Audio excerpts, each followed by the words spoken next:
This PowerPoint is to talk about price floor. We're going to give a price floor example and hopefully help you with some of your global economics questions. And this is by Calliope King. A price floor is defined as a legal minimum price that's enacted on the market above that price that would be achieved when you're trying to reach equilibrium.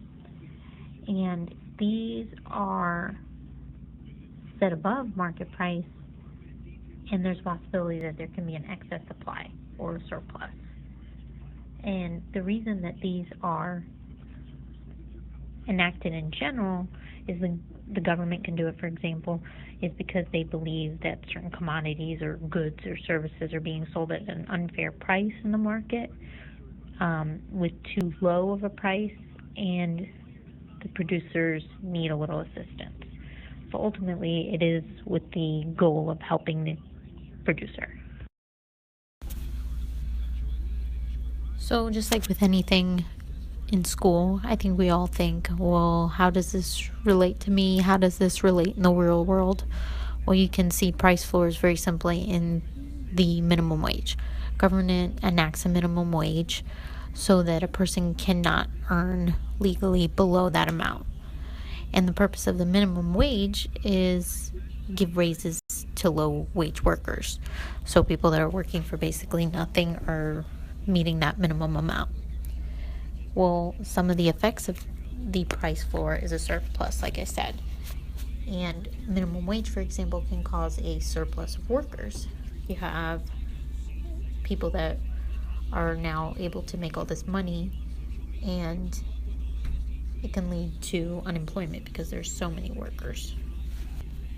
So when you have all these workers, what ends up happening is certain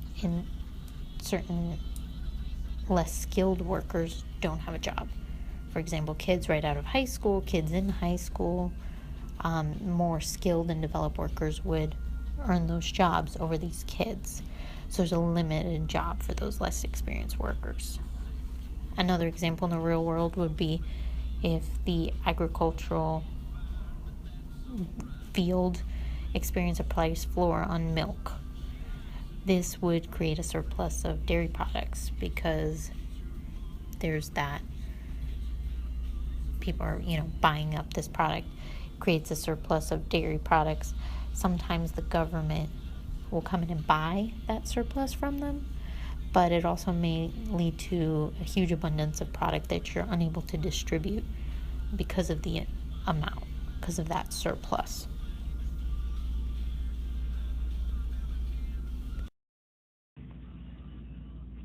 A producer surplus, on the other hand, is the difference between the amount the producer receives and the minimum amount they would have to receive in order to supply the output that they need to put out. So again, you can see where a triangle would form for a producer surplus. And basically that is the area above the supply curve but below the market price. When we're looking at this graphically, a surplus, for example, a consumer surplus, is the difference between the amount the consumer actually pays and the amount that they would have been willing to pay. On a graph, if you're looking at a graph, the consumer surplus is shown in the area where it's under the demand curve but above the market price. So you can see that triangle, where that triangle forms for the surplus. An example problem would be if the government wanted to give income support to American farmers, they could implement a price floor to maintain the buying surplus, and that's to help the farmers out. And ultimately, if the government enacts the price floor, let's say it's at about $5 a bushel per corn, because corn's what we're focusing on, the question would be how many bushels of corn are produced.